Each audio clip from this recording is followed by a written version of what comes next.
Daniel. Introdução. Autoria. O próprio livro nos apresenta o profeta Daniel como autor de várias passagens, como capítulo 9, versículo 2 e capítulo 10, versículo 2.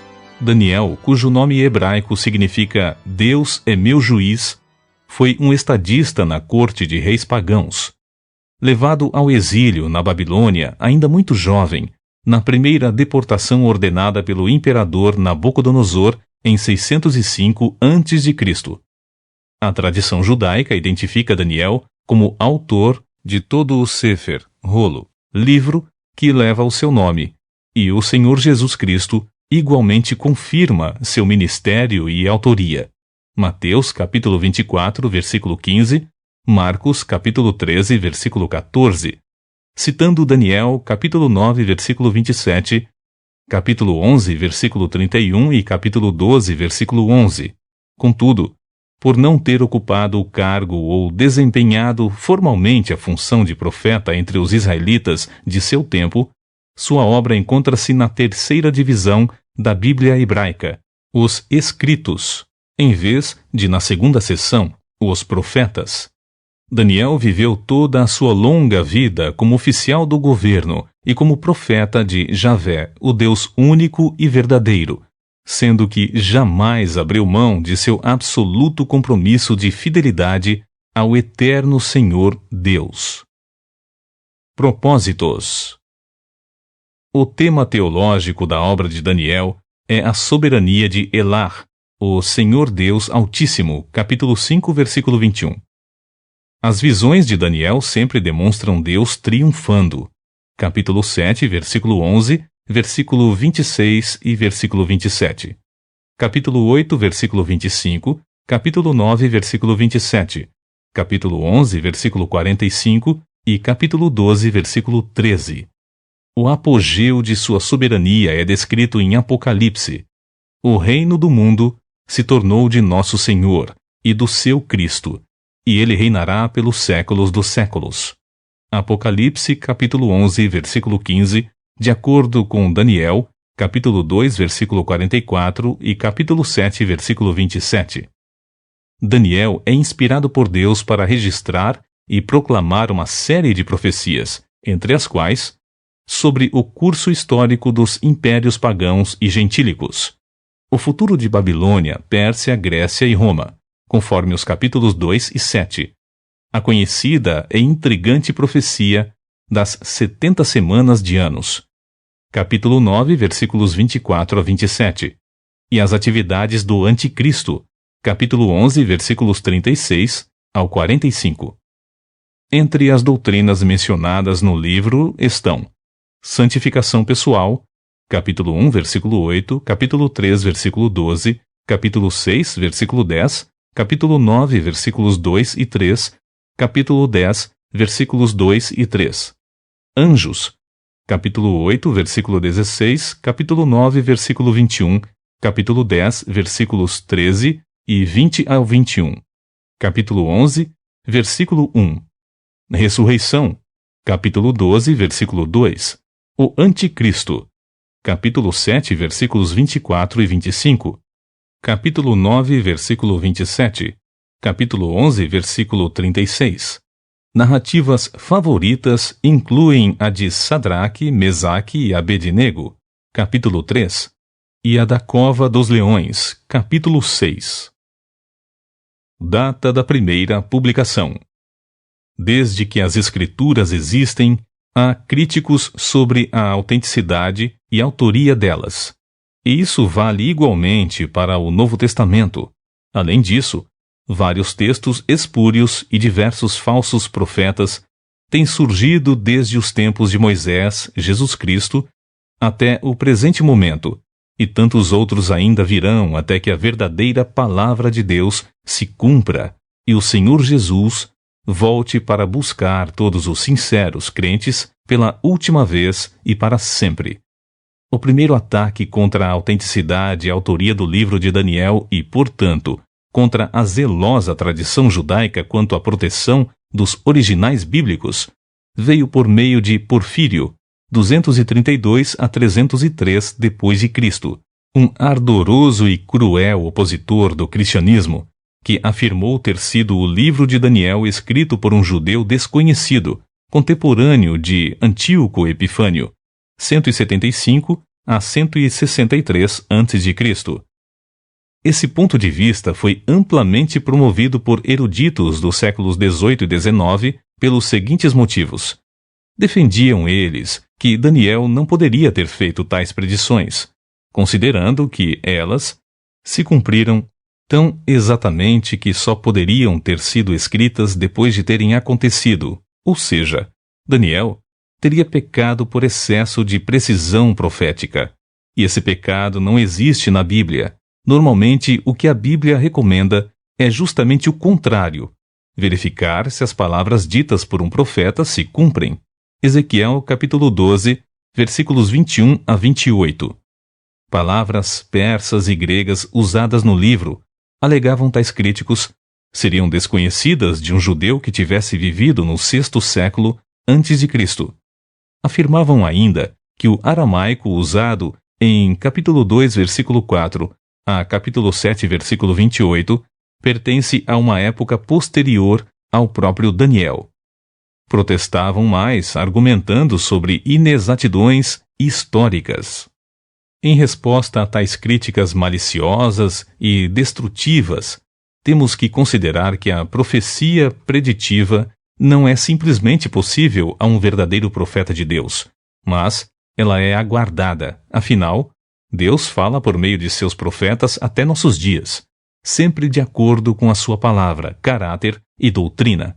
Além disso, por ter vivido até o período do Império Persa, não seria estranho que um estadista como Daniel tivesse acesso e até familiaridade com outras línguas de povos avançados da época, entre esses os persas. A presença de palavras gregas é facilmente explicada, já que 100 anos antes de Daniel, mercenários gregos serviam nos exércitos assírios de Esaradom, 683 a.C., e nos exércitos babilônicos do próprio Nabucodonosor. Descobertas arqueológicas recentes revelaram documentos aramaicos datados do V século a.C., demonstrando que Daniel foi escrito em aramaico imperial, um dialeto oficial conhecido em todas as partes do Oriente Médio naquela época como língua internacional para a política e economia, como seria o inglês em nossos dias, por exemplo.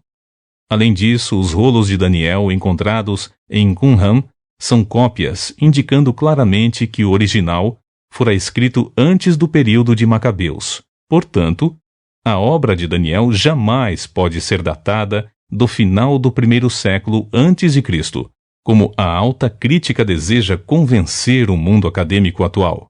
Assim, todas as evidências históricas, arqueológicas, linguísticas, filológicas e exegéticas excluem qualquer hipótese de uma data tardia para a primeira publicação do livro de Daniel e reforçam a tradicional ideia da sua autoria pelo próprio profeta Daniel por volta do ano 530 a.C., pouco tempo depois de Ciro conquistar a Babilônia, no ano 539 a.C. Esboço geral de Daniel. Primeiro, o coração dedicado a Deus do jovem Daniel. Capítulo 1, versículos 1 ao 21. Item A. A situação de Daniel e muitos despatriados. Capítulo 1, versículos 1 ao 7. Item B. A decisão de Daniel de consagrar-se a Deus. Capítulo 1, versículos 8 ao 16. Item C. Deus faz com que Daniel seja prestigiado. Capítulo 1, versículos 17 ao 21. Segundo, o pesadelo de Nabucodonosor, a grande estátua. Capítulo 2, versículos 1 ao 49. Item A. Um sonho apavorante acomete Nabucodonosor. Capítulo 2, versículos 1 ao 6. Item B.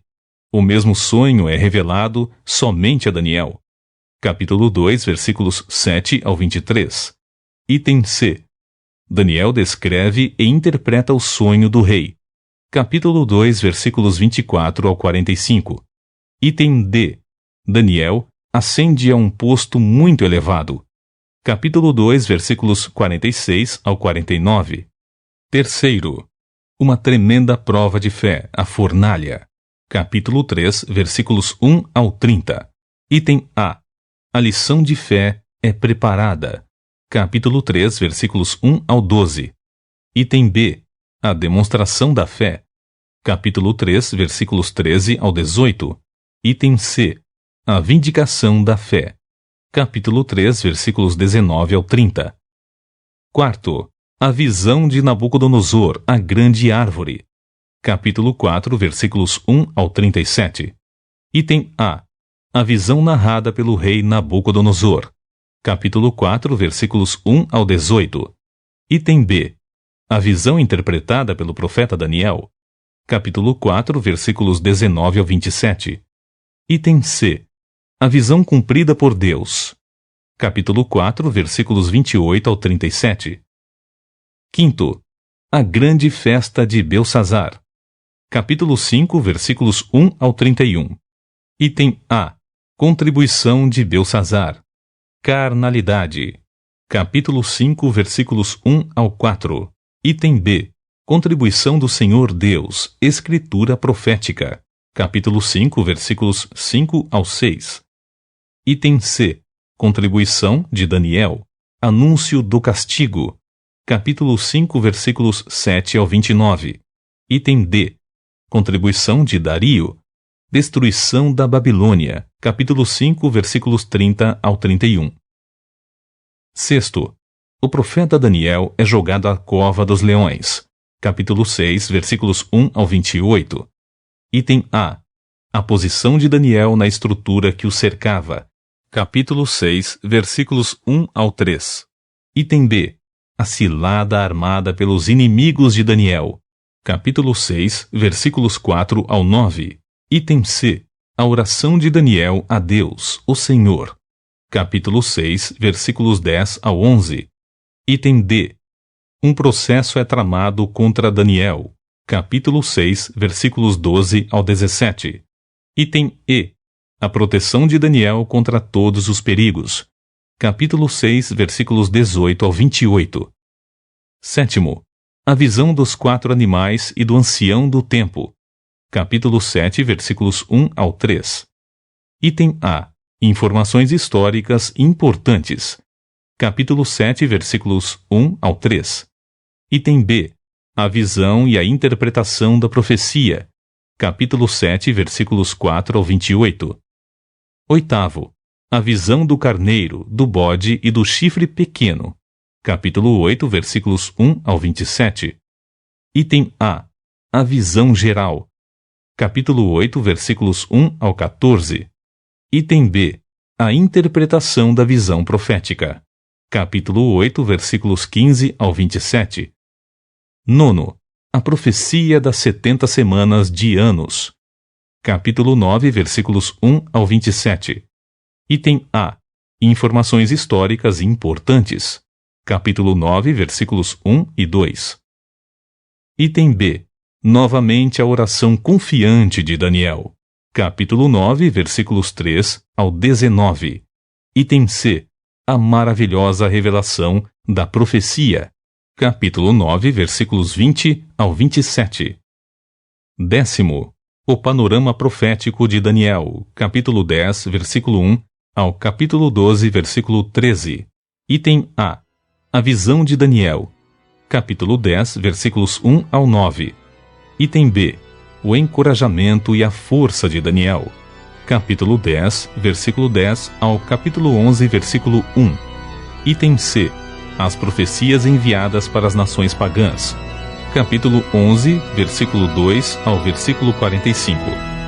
Item D. Profecias dirigidas ao povo e à nação de Israel.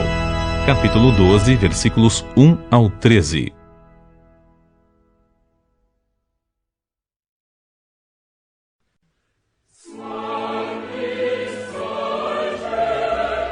Daniel.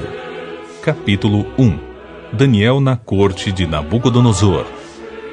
No terceiro ano do governo de Jeoaquim, rei de Judá, o rei Nabucodonosor, Nabu, proteja meu filho, isto é, Nabucodonosor, imperador da Babilônia, atacou a cidade de Jerusalém e a sitiou. Então, Adonai, o Eterno, entregou a Jeoaquim, rei de Judá, e toda a cidade, cativos, nas mãos de Nabucodonosor. Até alguns dos utensílios sagrados da casa de Deus, o templo, foram sequestrados e levados para o templo do Deus de Nabucodonosor, nas terras de Shinar, isto é, região da Babilônia, e os depositou reverentemente na casa do tesouro da sua divindade. Mais tarde, o rei ordenou a Aspenaz, seu mordomo e chefe dos oficiais da sua corte, que trouxesse alguns dos israelitas da família real e da nobreza, jovens, sem imperfeições físicas, de boa aparência, inteligentes, bem instruídos, que dominassem várias áreas do saber e fossem hábeis e capazes para servir no palácio de Nabucodonosor. Ele próprio ficaria encarregado de lhes ensinar o idioma e a cultura dos caldeus babilônios. O rei designou-lhes uma porção diária das melhores iguarias de sua mesa e do vinho que ele mesmo bebia. Eles passariam por um período de treinamento que levaria 3 anos, e depois disso estariam habilitados para servir ao rei. Entre esses estavam alguns jovens vindos de Judá cujos nomes em hebraico significavam Daniel, Deus é meu juiz; Ananias, Javé é misericordioso; Misael, ninguém se compara a Deus; e Azarias, Javé é meu socorro. O chefe dos oficiais, entretanto, deu-lhes novos nomes. A Daniel chamou Beltesazar, que em babilônico quer dizer Bel proteja sua vida. A Ananias denominou Sadraque, amigo do rei. A Misael nomeou Mesaque, quem é como o deus Lua. E a Azarias deu o nome de Abednego, servo do deus Mercúrio. Daniel, porém, decidiu no seu coração não se tornar impuro consumindo as iguarias do rei, nem com o vinho especial servido à mesa real, e solicitou ao chefe dos oficiais permissão para se abster daqueles alimentos. E Elohim, Deus, fez com que o chefe dos oficiais fosse bondoso para com Daniel e demonstrasse consideração por ele. Todavia, aquele mordomo advertiu a Daniel, dizendo: Tenho medo do meu senhor, o rei, que determinou a vossa comida e a vossa bebida. Se ele achar os vossos rostos mais abatidos do que os dos outros jovens da vossa idade, o rei poderá pedir a minha cabeça por vossa causa. Então Daniel disse ao encarregado designado pelo chefe dos oficiais para cuidar de Daniel, Ananias, Misael e Azarias: Peço-te que faças uma experiência com os teus servos por 10 dias, dando-nos apenas legumes para comer e água para beber. Depois, compare a nossa aparência com a dos jovens que comem as iguarias da mesa do rei, e trate os teus servos conforme a tua própria observação e juízo. Assim, ele atendeu ao pedido de Daniel e observou a experiência proposta por 10 dias. Passados 10 dias, a aparência dos 4 rapazes era melhor e demonstravam estar mais saudáveis e fortes do que todos os jovens que se alimentavam da comida da mesa do rei. Assim, o encarregado tirou a comida e o vinho do rei, que lhes havia sido designados, e em lugar dessas iguarias e do vinho real, passou a servir-lhes vegetais. No caso destes 4 jovens, aprove a Deus lhes abençoar com especial sabedoria e inteligência em toda cultura e ciência, e Daniel ainda receberá algo a mais. Sabia interpretar sonhos e visões de todos os tipos. Então, passado o tempo que o rei havia determinado para a preparação dos jovens servos, o chefe dos oficiais os trouxe à presença de Nabucodonosor e os apresentou. O rei conversou com eles e não encontrou ninguém que se comparasse a Daniel, de modo que eles passaram a servir o rei. E o rei concluiu que eram 10 vezes mais sábios e instruídos do que todos os magos, místicos e adivinhos que havia em todo o reino, e isso em todos os assuntos e matérias referentes ao saber e ao discernimento, sobre os quais o rei os inquiriu diligentemente. Assim, Daniel permaneceu como oficial do rei até o 1º ano de Ciro, o imperador. Capítulo 2. O enigma do sonho assustador do rei. No 2º ano de seu governo, o rei Nabucodonosor teve sonhos que lhe perturbaram sobremaneira. Seu espírito ficou tão aflito que já não podia mais conciliar o sono. Então, o rei mandou chamar seus magos, adivinhos, encantadores, feiticeiros, místicos e astrólogos, para que lhe dissessem qual o significado daqueles pesadelos. Vieram apressadamente e se apresentaram diante do rei. E o rei lhes contou: Eis que tive um sonho, e estou muito aflito para saber o que sonhei. Qual o significado ou a mensagem desse pesadelo? Então, os caldeus e astrólogos passaram a falar em aramaico e lhe garantiram: Ó rei, vive para sempre. Conta, pois, o sonho que tiveste aos teus servos, e nós o interpretaremos a ti. Então, o rei afirmou aos seus conselheiros e astrólogos: Esta é minha decisão. Se não me contardes o sonho que tive e sua correta interpretação, mandarei que sejais partidos em pedaços, e as vossas casas se tornarão um monte de entulho queimado. Entretanto, se me revelardes o sonho e seu significado, recebereis de mim a melhor das recompensas, muitos presentes e grande honra. Sendo assim, agora dizei-me claramente tudo quanto sonhei, e sua correta interpretação. Mas os conselheiros titubearam e tornaram a pedir ao rei: Ó majestade, conte o rei o sonho a teus servos, e te revelaremos o que ele quer dizer. O rei, contudo, lhes declarou: Já percebi que, na verdade, quereis ganhar tempo, porquanto temeis o que decretei fazer-vos. Agora, se não me contardes o que sonhei, recebereis a mesma sentença, pois preparastes palavras fraudulentas, mentirosas e malignas, para dizer na minha presença, na esperança de que o tempo se encarregue de acalmar a situação. Portanto, sem demora, contai-me o que sonhei, a fim de que eu tenha certeza que sois capazes de desvendá-lo corretamente. Então, os conselheiros e astrólogos foram categóricos afirmando: Não há nenhum ser humano sobre a terra que tenha o poder de cumprir à risca esta ordem do rei. Aliás, nenhum rei, por maior e mais poderoso que fosse, jamais exigiu de um mago, místico ou astrólogo algo parecido com o teu pedido. O que vossa majestade exige é difícil demais, tanto que ninguém é capaz de revelar isso ao rei, senão somente os deuses. E eles não vivem em carne como os mortais. Essa declaração deixou o rei tão irado e enfurecido que ele, ali mesmo, ordenou a execução sumária de todos os místicos e magos da Babilônia. E assim foi proclamado um decreto real, para que fossem mortos todos os sábios, e por isso Daniel e seus amigos foram procurados pelos encarregados do rei, para que também fossem executados. Deus revela a Daniel o sonho do rei. Quando Arioque, o comandante da guarda do rei, saiu para matar os sábios da Babilônia, Daniel falou com ele de modo prudente e sensato. E Daniel perguntou a Arioque, oficial do rei: Por que o rei baixou um decreto tão drástico e urgente? Ao que Arioque explicou o motivo a Daniel. Diante disso, Daniel pediu para se apresentar diante do rei e rogou-lhe um prazo, ao fim do qual ele daria ao rei a revelação que estava buscando.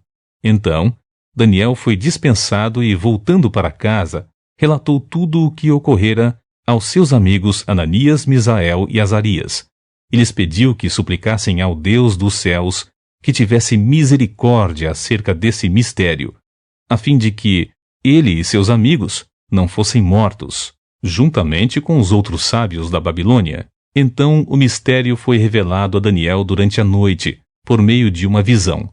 Daniel louvou o Deus dos céus, dizendo em aramaico: Seja bendito, Elar, o nome de Deus para todo sempre, porque a sabedoria e a força a ele pertencem. Ele muda as épocas e as estações, destrona reis e os estabelece. Dá sabedoria aos verdadeiros sábios e entendimento aos que buscam discernir e conhecer. Revela mistérios profundos e enigmas ocultos. Conhece o que jaz nas trevas, e a luz habita nele e em todo o seu esplendor. Eu te agradeço e te louvo, ó Elar, Deus dos meus pais. Tu me concedeste sabedoria e poder, e me revelaste o que te pedimos. Revelaste-nos o preocupante sonho do rei. Daniel esclarece o sonho do rei. Então Daniel foi falar com Arioque, ao qual o rei tinha constituído para matar os sábios da Babilônia, e rogou-lhe: Não mates os sábios da Babilônia. Leva-me, pois, à presença do rei, e eu interpretarei para ele o sonho que teve. Naquele mesmo momento, Arioque levou Daniel ao rei e relatou: Encontrei entre os exilados de Judá um homem que esclarecerá ao rei o significado do seu sonho. Então, o rei indagou a Daniel: Podes tu revelar-me o sonho que tive e sua correta interpretação? E, na presença do rei, Daniel respondeu: O mistério que o rei exigiu que devesse ser desvendado, nem sábios, adivinhos, magos, astrólogos ou místicos lhe podem revelar. Contudo, existe um Deus nos céus, capaz de revelar todos os mistérios.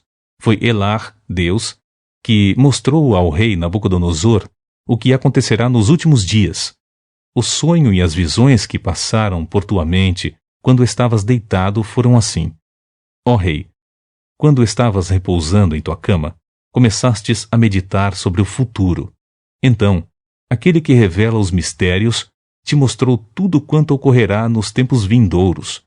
E a mim foi esclarecido este mistério, não por ter eu mais sabedoria entre todos os que vivem na terra, mas para que tu, ó rei, saibas a correta interpretação e compreendas todos os pensamentos que passaram pelo teu coração. Ó rei, eis que tu olhaste e viste diante de ti uma grande estátua. E em tua visão, esta estátua era enorme e impressionante. Estava em pé diante de ti e tinha uma aparência terrível.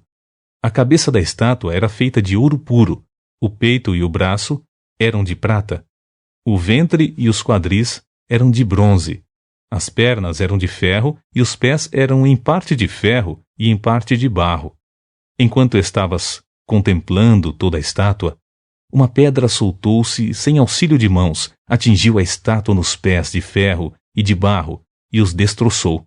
Então o ferro, o barro, o bronze e a prata e o ouro vieram abaixo, despedaçados, viraram pó, como o pó que se vê na eira, quando no verão se bate o trigo no terreno para separá-lo da palha. E o vento carregou todos os destroços, sem deixar vestígio. Entretanto, a pedra que atingiu a estátua tornou-se uma montanha e encheu a terra toda. Foi esse o sonho que tiveste, e agora nós o interpretaremos para o rei. Ó rei, tu és rei de reis, a quem o Deus do céu tem dado o reino, o poder, a força e a glória, e em cuja mão ele entregou os homens de todas as nações, onde quer que habitem, os animais e as aves do céu, e te fez reinar sobre todos eles. Tu és, portanto, a cabeça de ouro. Mas, depois de ti, se levantará outro reino inferior ao teu, e um terceiro reino feito de bronze, o qual terá domínio sobre toda a terra. E haverá um quarto e último reino, este forte como o ferro, pois o ferro tem o poder de quebrar e esmigalhar tudo. E assim, como o ferro despedaça tudo, também ele destruirá e reduzirá a pedaços todos os reinos do mundo. Como viste, os pés e os dedos eram em parte de barro e em parte de ferro. Isso quer dizer que esse será um reino dividido, mas, mesmo assim, terá um pouco da força do ferro, embora tenhas observado o ferro misturado ao barro lamacento. Assim, como os dedos eram em parte de ferro e em parte de barro, também esse reino será em parte forte e em parte frágil. E, como viste, o ferro estava misturado à lama. Isso significa que se buscarão fazer alianças políticas por intermédio de casamentos, mas a união decorrente dessas alianças e acordos não se firmará, do mesmo modo que o ferro não consegue se misturar com o barro. No entanto, Na época do governo desses reis, Elar, o Deus dos céus, estabelecerá um novo reino que nunca será destruído e que também não será dominado por nenhum outro povo. A soberania desse reino jamais será transferida a nenhum outro povo. Todavia, esse novo reino destruirá e exterminará todos esses outros reinos e subsistirá para todo sempre. Portanto, esse é o significado da visão da pedra que soltou de uma montanha, sem o auxílio de mãos, pedra que, mediante um só golpe, fez em pedaços o ferro, o bronze, o barro, a prata e o ouro. Deste modo, Elar, o Deus poderoso, mostrou ao rei o que acontecerá no futuro. O sonho é verdadeiro, faz sentido e a interpretação é absolutamente fiel. Assim que acabou de ouvir essa revelação, o rei ajoelhou-se e, com o rosto rente ao chão, reverenciou Daniel e ordenou que trouxessem imediatamente uma oferta de cereais e incenso. Em seguida, o rei dirigiu-se a Daniel e declarou: Verdadeiramente, o vosso Deus é Elar, o Deus dos deuses, o Senhor dos reis, e o revelador de todos os mistérios, pois foste capaz de interpretar o mistério destas minhas visões. Então, o rei exaltou Daniel e lhe deu muitos e valiosos presentes, e o designou governador de toda a província da Babilônia, e também o fez chefe principal de todos os sábios da Babilônia.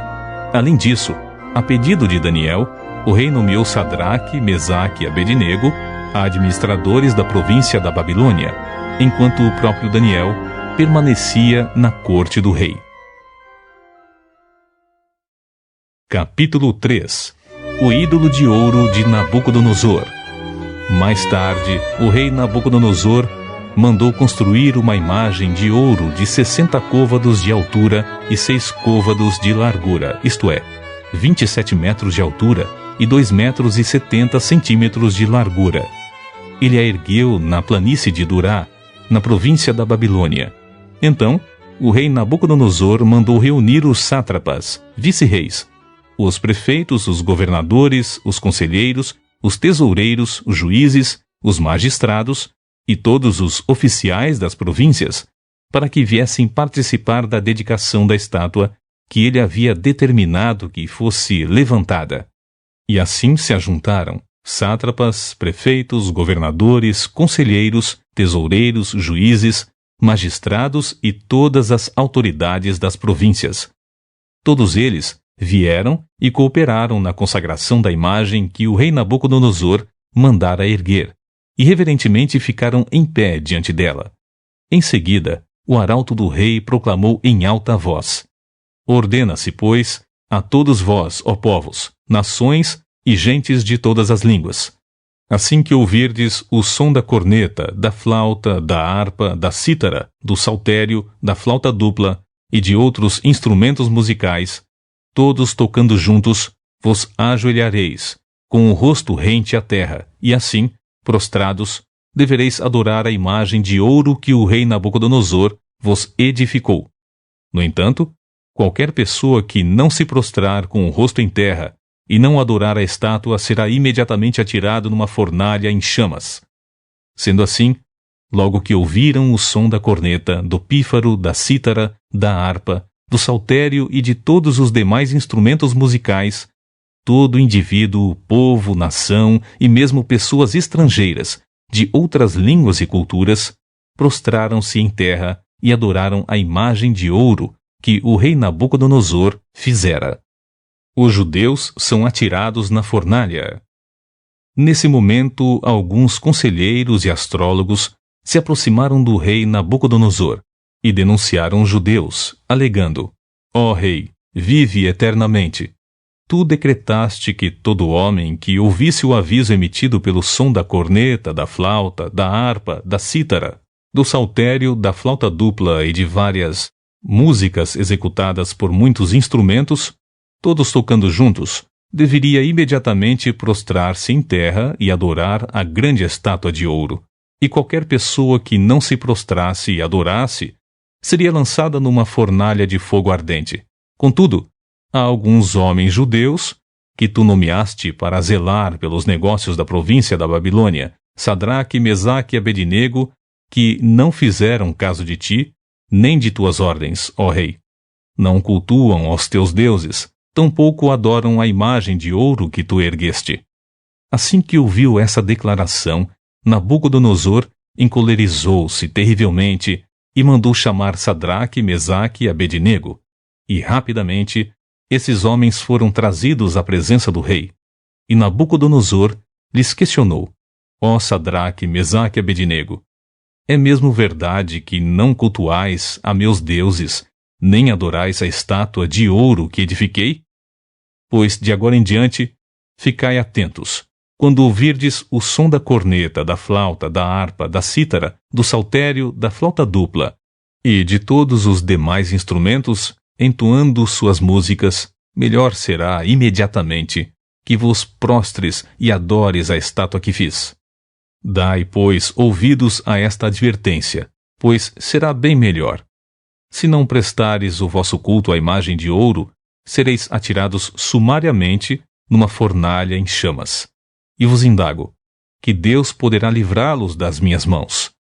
Então Sadraque, Mesaque e Abednego responderam ao rei: ó Nabucodonosor, não precisamos defender-nos diante de ti.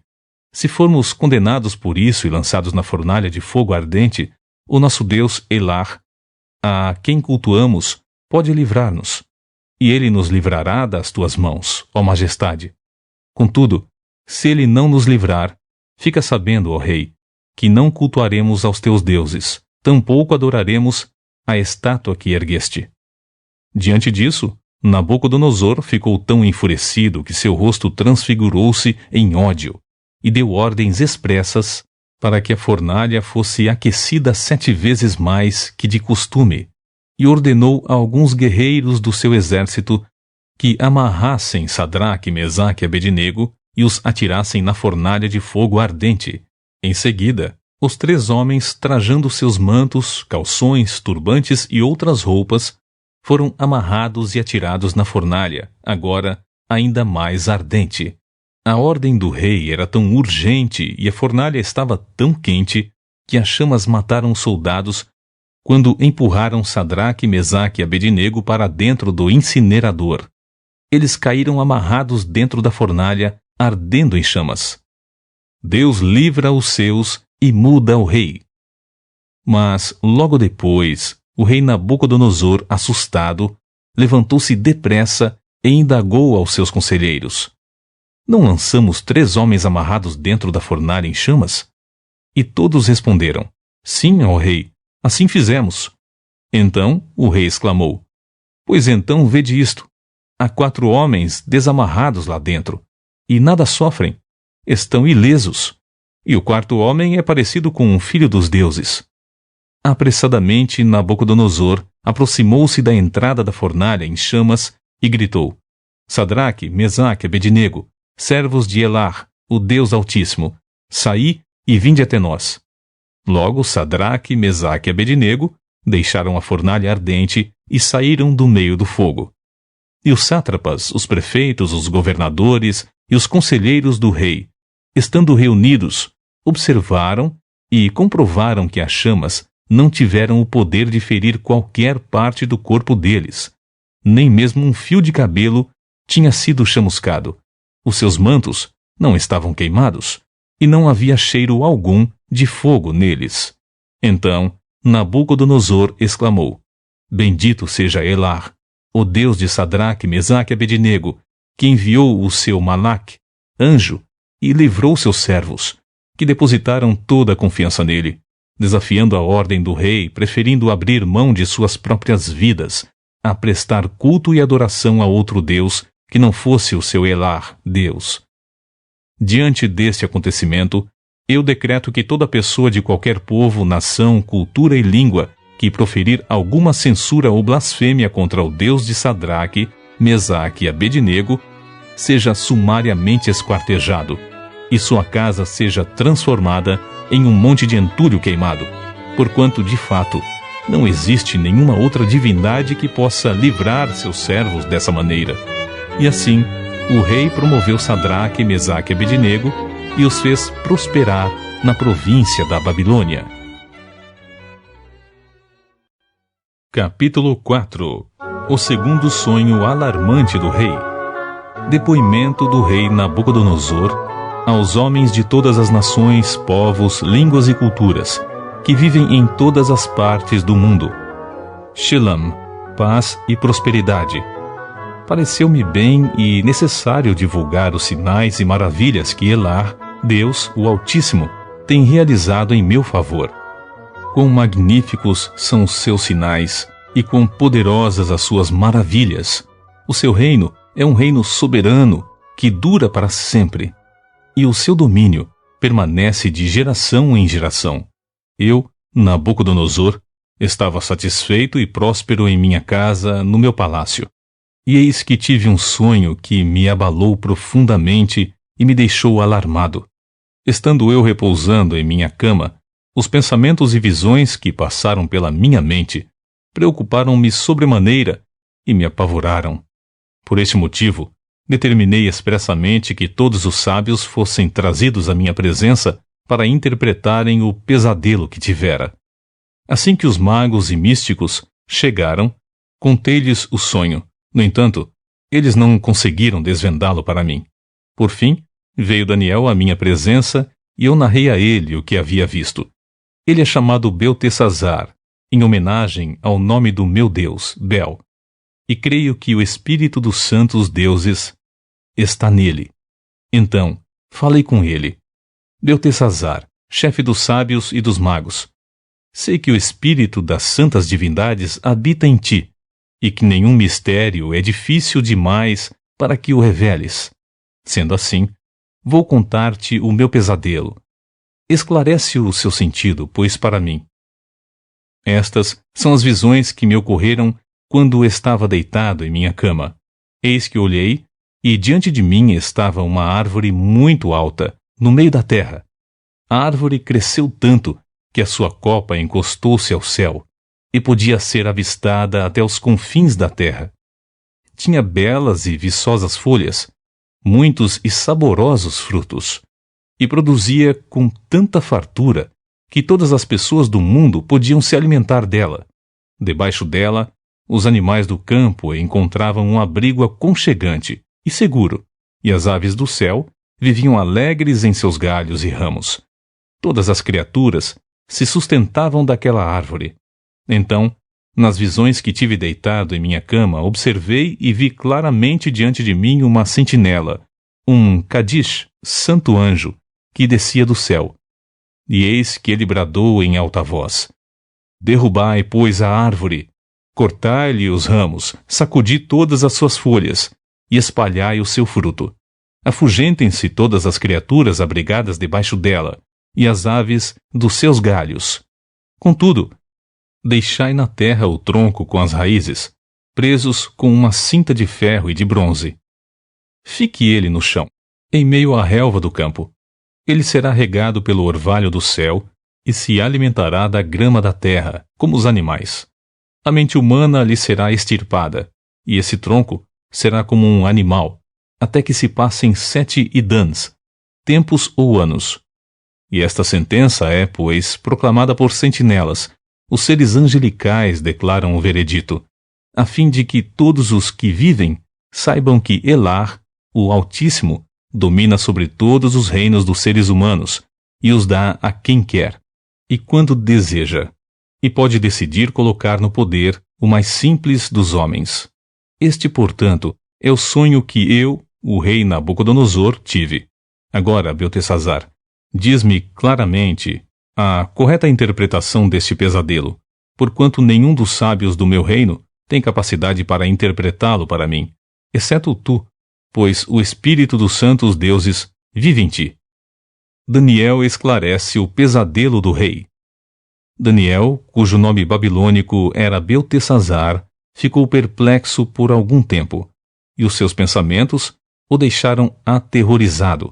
Então, o rei procurou deixá-lo à vontade, dizendo: Beltesazar, não te deixes abalar pelo que te foi revelado acerca do meu pesadelo. Não te assustes. Ao que Beltesazar respondeu: Ó meu senhor, Quem me dera o teu sonho só se aplicasse aos teus inimigos e o seu significado fosse apenas contra os que te odeiam. A árvore que viste, que desenvolveu e ficou imensa, cuja copa chegava até os céus e podia ser vista em toda a terra, com folhagem exuberante e generosa em frutos, na qual havia alimento para todos, abrigo para os animais do campo e morada segura para as aves do céu, e em seus galhos fortes. Essa árvore, ó querido rei, és tu. Foste tu que cresceste e te tornaste grande e majestoso em todo o mundo, porquanto o teu poder cresceu até alcançar o céu, e o teu domínio se estende até os confins da terra.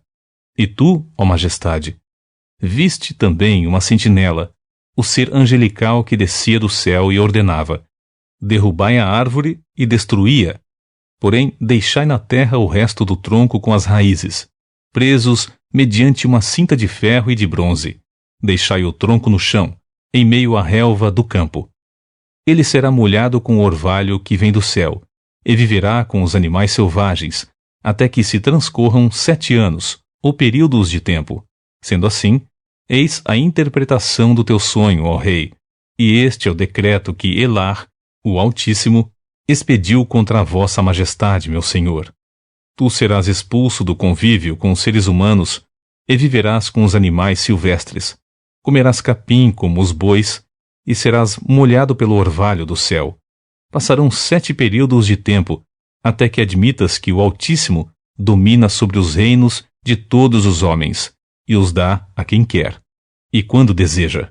Todavia, a ordem para deixar o resto do tronco da árvore com as raízes significa que o teu reino te será restituído quando reconheceres que Shamaim, os céus, dominam.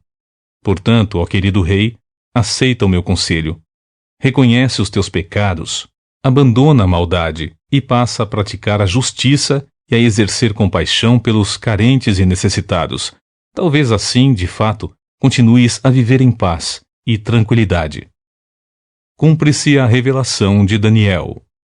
Afirmo, pois, que tudo isso aconteceu comigo, o rei Nabucodonosor. 12 meses mais tarde, quando o rei estava caminhando pelo terraço do palácio real da Babilônia, comecei a meditar. Acaso não é esta a grande Babilônia, que eu mesmo edifiquei para ser minha residência e capital do meu reino, mediante a força do meu magnífico poder, e para a glória da minha majestade? E o rei ainda estava balbuciando estes pensamentos consigo mesmo, quando veio do céu uma voz que declarou: Eis que esta é a tua sentença, ó rei Nabucodonosor. Toda a tua autoridade real te foi tirada. Serás expulso do meio dos homens, e a tua morada será entre os animais silvestres. Te alimentarás de capim como os bois, e passarão 7 tempos até que reconheças que Elar, o Altíssimo, tem todo o domínio sobre os reinos dos seres humanos e os concede a quem quer e quando deseja. E, naquela mesma hora, a palavra se cumpriu integralmente sobre Nabucodonosor. Ele foi expulso do meio dos seus e de todos os homens, e começou a comer grama na companhia de bois. O seu corpo passou a ser molhado pelo orvalho do céu, até que seus cabelos e pelos crescessem como as penas da águia, e as suas unhas como as garras das aves. O rei volta ao juízo e louva a Deus. Contudo, ao final daqueles dias, eu, Nabucodonosor, ergui os meus olhos aos céus e percebi que o meu entendimento havia retornado. E então comecei a bendizer Elar, o Altíssimo. Louvei e glorifiquei aquele que vive para sempre. A sua soberania, sim, é eterna. O seu reino, sim, permanece inabalável de geração em geração. Todos os povos da terra são como nada diante dele. Ele age como bem lhe apraz com os exércitos dos anjos e com os habitantes da terra. Ninguém é capaz de se opor à sua vontade ou questioná-lo, dizendo: explica-te, por que ages assim? Sim, naquele momento voltou-me o bom juízo, e eu recuperei a honra, a majestade e a glória do meu reino. Meus conselheiros e os nobres me procuraram. Meu trono me foi restaurado, e minha grandeza veio a ser ainda maior que em tempos passados. Agora, pois, eu, Nabucodonosor, louvo, exalto e glorifico o Rei dos céus, porque tudo o que ele faz é certo, e todos os seus caminhos são justos e verdadeiros, e ele tem poder para humilhar aqueles que vivem com arrogância. Capítulo 5. Daniel revela a escrita na parede. Muito tempo depois, em certa ocasião, o rei Belsazar, proteja o rei, ofereceu um banquete para 1000 dos seus membros da corte, e com eles bebeu muito vinho. Enquanto desfrutava com avidez da bebida, Belsazar deu ordens expressas para que lhe trouxessem as taças de ouro e de prata que seu pai, Nabucodonosor, tinha expoliado do templo de Jerusalém, a fim de que o rei Belsazar e os seus nobres mais chegados, as suas mulheres e concubinas, bebessem dessas taças preciosas. Então, rapidamente, lhe trouxeram as taças de ouro que haviam sido sequestradas da casa de Deus em Jerusalém, e o rei e os seus nobres, as suas mulheres e as suas concubinas, beberam à vontade nas taças. Entretanto, enquanto saboreavam o vinho, cantavam e louvavam seus deuses de ouro, de prata, de bronze, de ferro, de madeira e de pedra.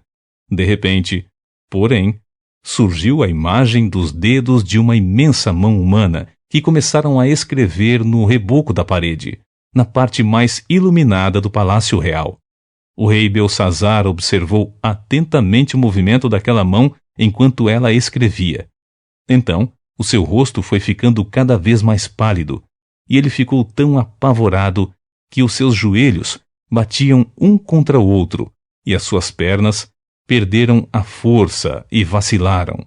Aos berros, o rei mandou chamar imediatamente os adivinhos, os astrólogos, os místicos, e determinou a esses sábios da Babilônia: quem conseguir ler esta inscrição e me declarar a sua verdadeira significação, receberá um manto de púrpura real, ganhará uma corrente de ouro para o pescoço, e será nomeado terceiro em importância no governo do meu reino. Então, todos os místicos e sábios do rei vieram, mas não foram capazes de ler o que aquela enorme imagem de mão humana havia escrito. Tampouco conseguiram dizer ao rei o significado daquelas letras e palavras.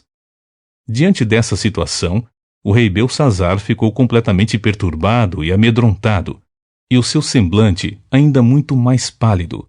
Todos os seus convivas e os membros da sua corte também estavam aterrorizados. Tendo a rainha-mãe ouvido os gritos do rei e dos seus nobres, entrou na grande sala do banquete e acudiu, dizendo: Ó rei, vive para sempre. Não te perturbem os teus maus pensamentos, nem se desfaleça a tua fisionomia. Eis que há no teu reino um homem que tem o espírito dos santos deuses. Na época do teu pai, o rei Nabucodonosor, todos os consideravam um homem iluminado, dono de rara inteligência, prudência e uma sabedoria como a sabedoria dos deuses. Nabucodonosor, teu pai, quando exerceu o seu reinado, o constituiu chefe dos magos, dos adivinhos, dos encantadores, dos astrólogos e de todos os místicos. Comprovou-se que esse homem, Daniel, a quem o rei dera o nome de Beltesazar, fora aquinhoado com extraordinário raciocínio e também com uma especial capacidade de interpretar sonhos e solucionar enigmas e mistérios. Ordena, pois, que Daniel seja chamado, e ele, com certeza, te revelará o segredo e o sentido dessa escrita na parede. Então, sem demora, Daniel foi levado à presença do rei. O rei indagou a Daniel: És tu aquele Daniel, um dos cativos de Judá, que o rei, meu pai, mandou trazer das terras de Judá? Ouvi dizer a teu respeito que o espírito dos deuses habita em tua pessoa, e que em ti se acham a luz, o conhecimento e extraordinária sabedoria. Pois bem, os sábios, os adivinhos e vários místicos acabaram de ser trazidos às pressas à minha presença, para lerem a inscrição que está na parede, e me desvendarem seu correto sentido, mas não puderam dar-me a interpretação destas palavras. No entanto, ouvi dizer a teu respeito que podes dar interpretações e resolver enigmas. Agora, portanto, se puderes ler esta inscrição e me esclarecer quanto à sua correta interpretação, serás vestido de púrpura, terás um colar de ouro em teu pescoço e serás nomeado ao posto de terceiro em importância no governo do meu reino. Então Daniel, Deus é meu juiz, replicou ao rei Belsazar. Bel, proteja o rei.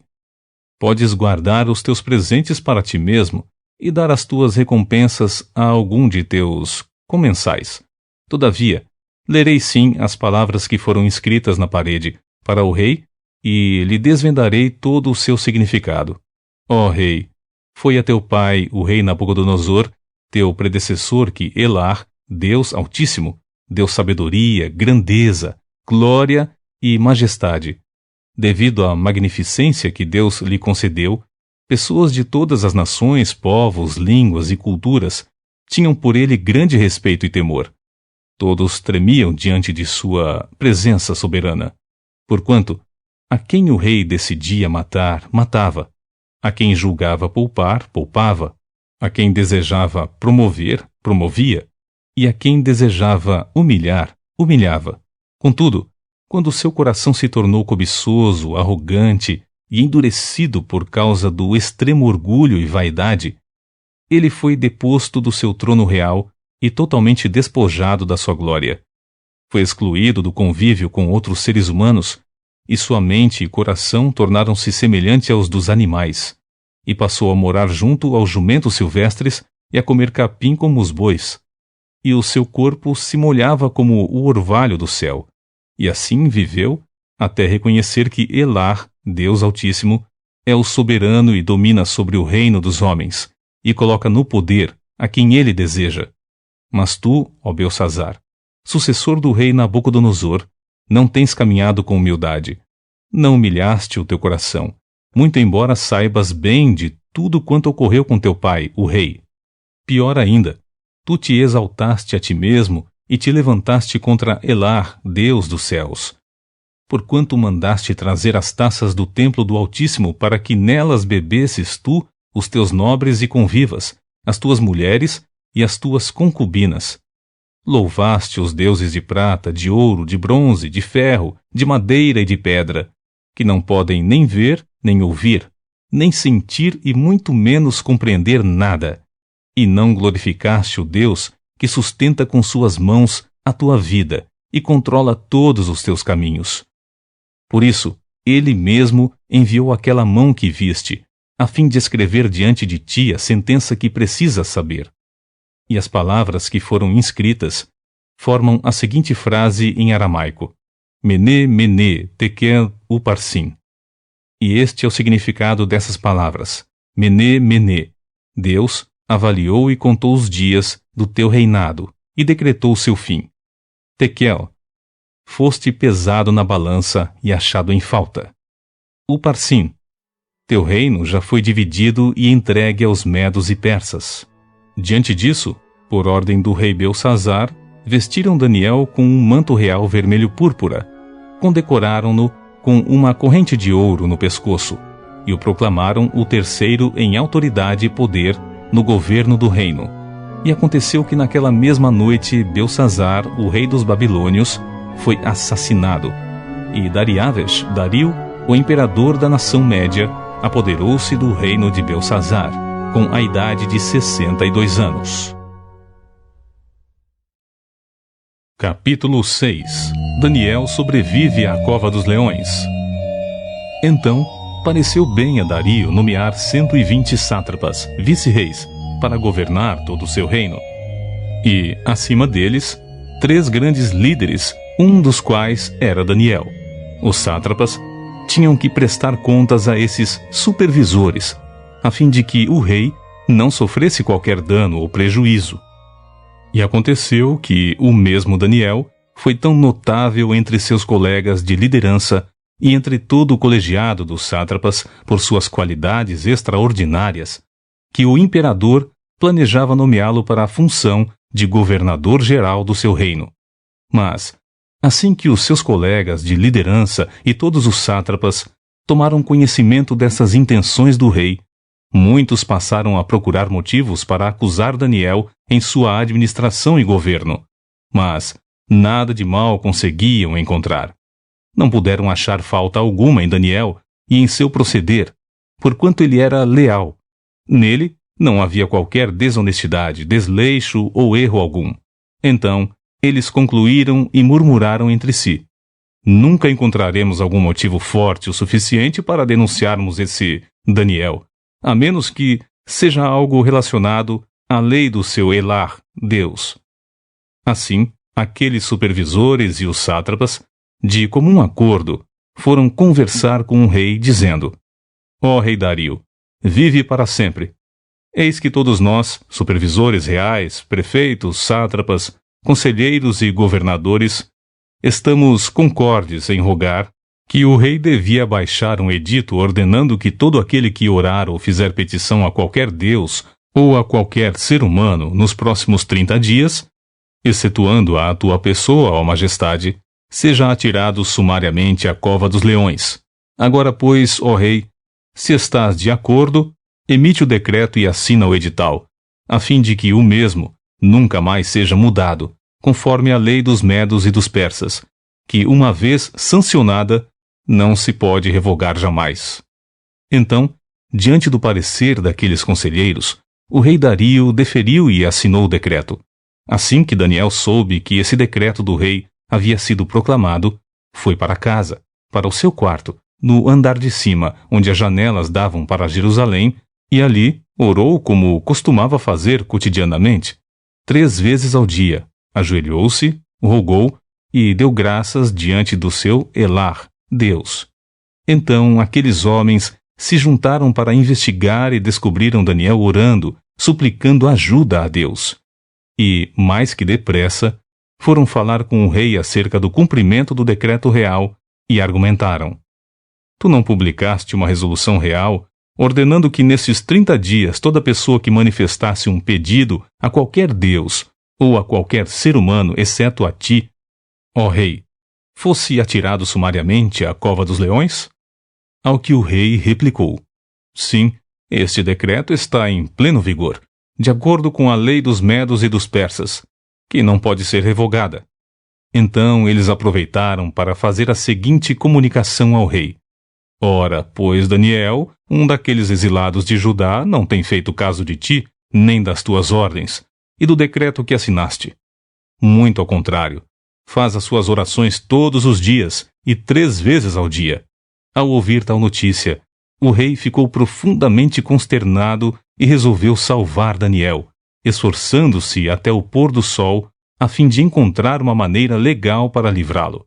Contudo, os homens foram unânimes em insistir: ó rei, lembra-te bem que, conforme a lei dos medos e dos persas, nenhuma determinação real ou edito assinado do rei pode ser alterado ou descumprido. Então o rei deu ordens e eles prenderam Daniel e o jogaram na cova dos leões. O rei, contudo, encorajou a Daniel, dizendo que Elar, o teu Deus, a quem serves todos os dias, haverá de te livrar.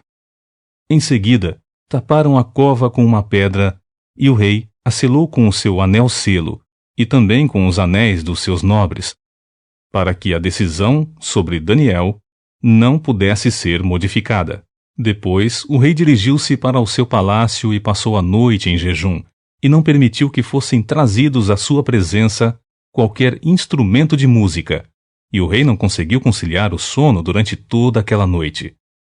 Daniel sai ileso da cova dos leões.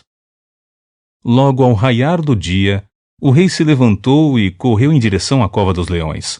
Quando ia se aproximando da entrada da cova, chamou o nome de Daniel com grande sofreguidão e tristeza: Daniel, servo de Elar, o Deus vivo, será que o teu Deus, a quem tu serves diariamente, pôde livrá-lo dos leões?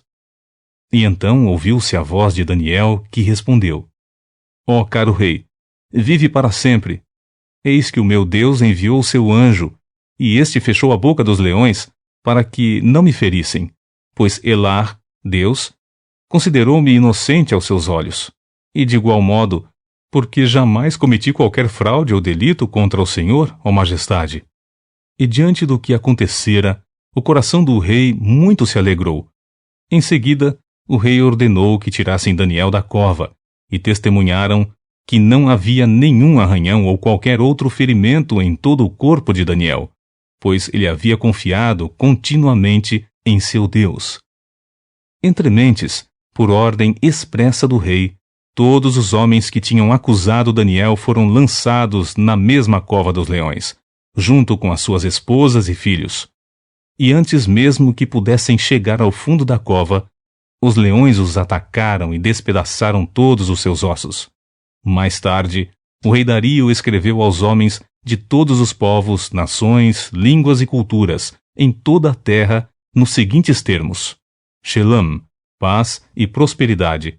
Eis que edito um decreto para que em todos os domínios do império, todas as pessoas temam e reverenciem o Deus de Daniel, porquanto ele é Elah, o Deus vivo, e permanece para sempre. O seu reino não será jamais destruído, e o seu domínio nunca terá fim. Elah, Deus, livra e salva. Só ele realiza sinais miraculosos e maravilhas nos céus e em toda a terra. Foi Elah, Deus, quem livrou Daniel do poder dos leões selvagens. E assim, Daniel prosperou grandemente durante o império de Dario e mais tarde também no reinado de Ciro, o persa. Capítulo 7. Daniel sonha com 4 monstros. Certa noite, durante o primeiro ano do reinado de Belsazar, Bel proteja o rei, monarca da Babilônia, Daniel teve um sonho e algumas visões passaram por sua mente quando repousava em sua cama. E assim que acordou do sonho, escreveu um resumo do que havia visto nos seguintes termos: Em minha visão à noite, eu pude observar os 4 ventos do céu agitando o grande oceano. Então, vi 4 grandes animais, diferentes um dos outros, que subiam do mar. O primeiro assemelhava-se a um enorme leão e tinha asas de águia. Eu o contemplei e, em certo momento, as suas asas foram arrancadas, e ele foi erguido do chão, firmou-se sobre 2 pés somente, como um ser humano, e recebeu um coração de homem. Continuei olhando e vi o segundo animal, parecido com um grande urso. Ele ergueu-se de um lado, tendo na boca 3 costelas entre os dentes, e eis que foi-lhe ordenado: Levanta-te, pois, e devora as carnes das multidões. Então, segui observando e vi outro animal, agora um semelhante a imenso leopardo. Tinha nas costas 4 asas de ave, também 4 cabeças, e foi-lhe dada toda a autoridade para governar.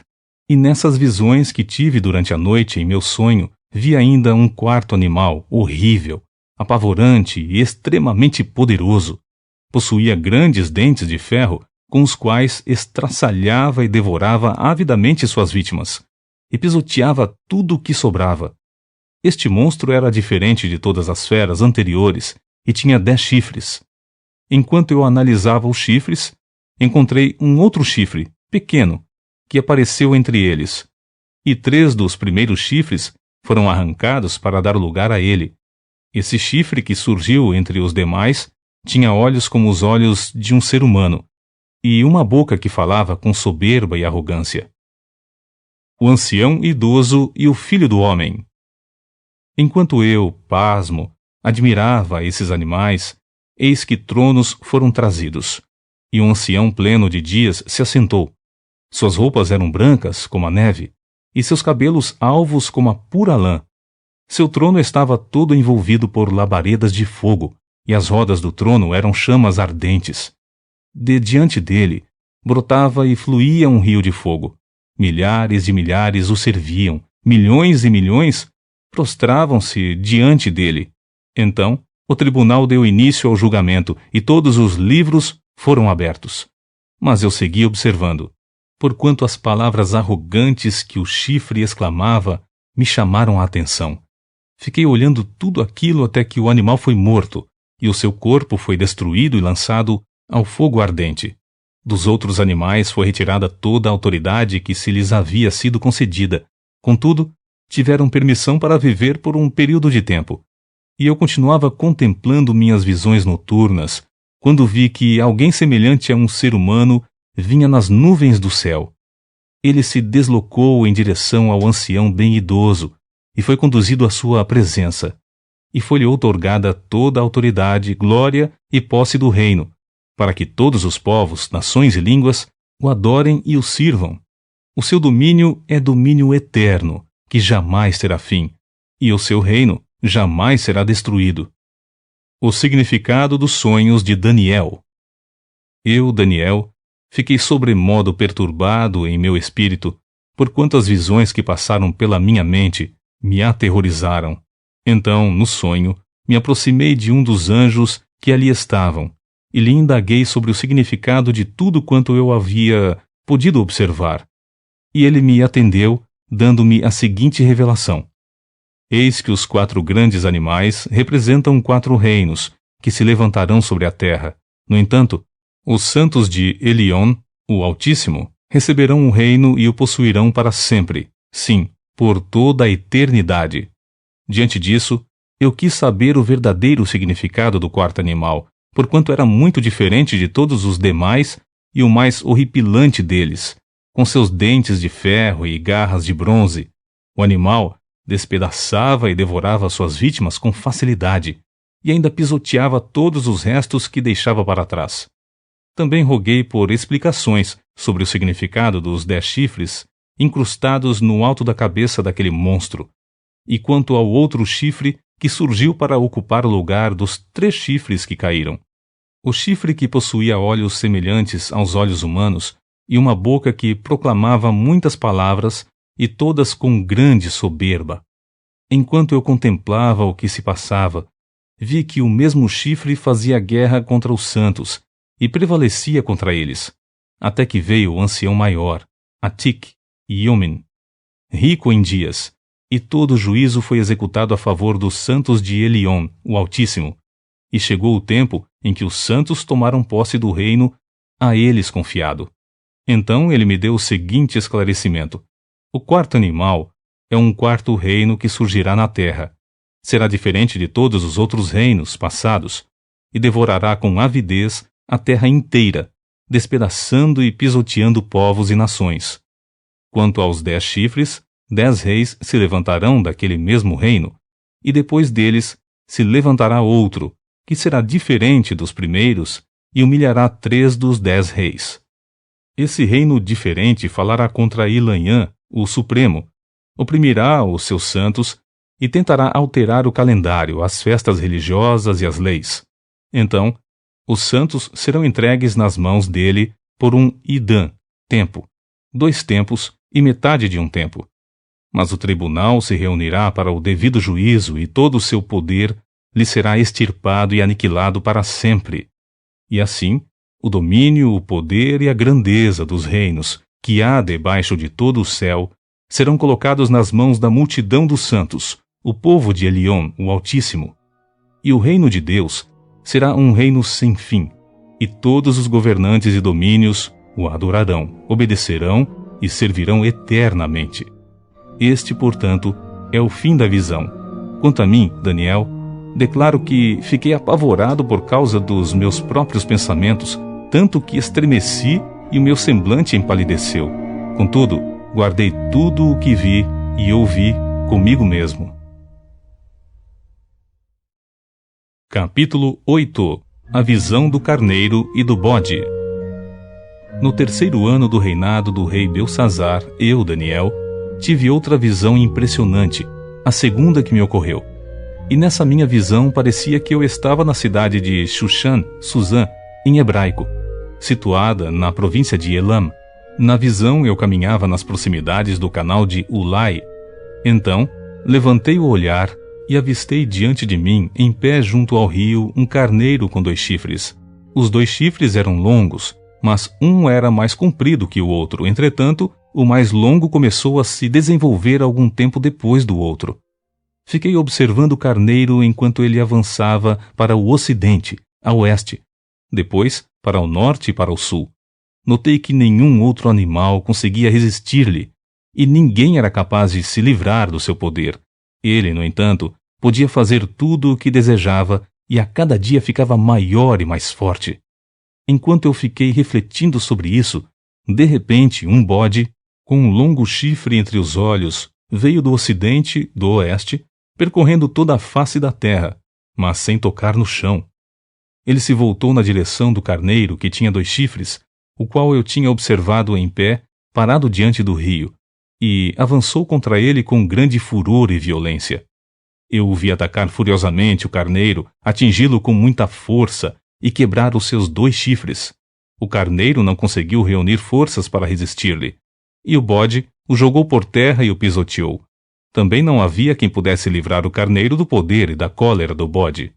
E o bode se desenvolveu muito e cresceu forte. Contudo, no auge da sua força, o seu grande chifre frontal foi quebrado, e no seu lugar lhe nasceram outros 4 chifres, também muito grandes, na direção dos 4 ventos da terra, isto é, para o norte, para o sul, para o leste e para o oeste. E ocorreu que brotou-lhe também um pequeno chifre de um dos grandes chifres, e este cresceu muito para as regiões ao sul, para o oriente e também na direção de Dzebe, a terra magnífica Israel.